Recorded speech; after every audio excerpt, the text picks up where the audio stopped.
Thanks for watching. We appreciate you. Please subscribe.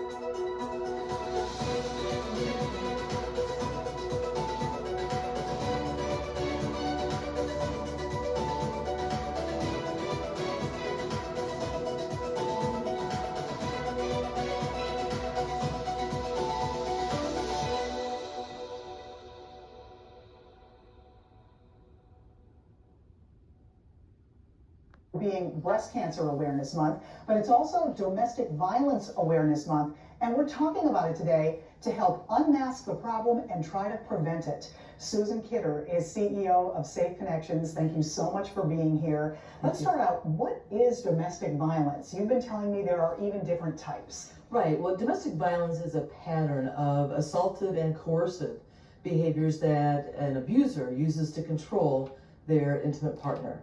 And there are different types of domestic violence.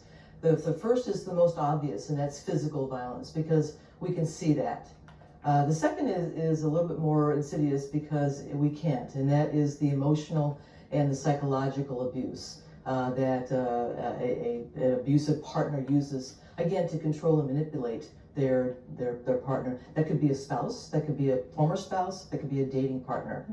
The third abuse type is sexual abuse.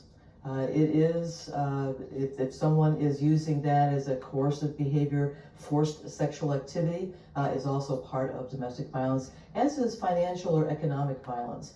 Say the abuser controls the purse strings, controls the money, knows where all the stocks are, knows where the property titles are, and make sure that they control that economic or that financial piece of the relationship. And this is a targeted thing that someone does. You're absolutely right. That's what makes it a pattern, and it is specifically targeting the intimate partner violence, or excuse me, intimate partner, because this is not an anger issue. This is not something that you see at the bank with the teller or at the grocery store with the clerk. This is a very intentional, targeted behavior. Okay. What would the warning signs be? So how would I identify myself as being a victim? Isolation is a big part of this. Are you being isolated or are attempts being made to isolate you from friends, from family, from your support network? Threats are also huge red flags. Feeling like you're in a coercive situation where you're not really allowed to control where you go, who you see, who you're with. And you even say constant put downs, so subtle little things that are said. Absolutely, which leads to the other term of gaslighting, which is you're fat, you're ugly, no one will want you, the kids hate you, you're incompetent. All those kinds of things that are put down to the negative, and really the strongest person on the face of the earth, subjected to that, will begin to believe it. And be worn down. Quickly, Right. What should someone do if they know someone who this is happening to, Sure. or it's happening to them? The first is to believe them. Believe them, be their trusted friend, and listen without judgment. Don't question why they're still in the relationship. Listen to them and help them work on a safety plan if that's something that the person wants to do. And certainly call Safe Connections. Our 24-hour crisis helpline is there for survivors and also for people who love survivors and want to know how to help them. All right, Susan Kidder, let's hope we can talk about this as much as we do about breast cancer in the month of October. Right.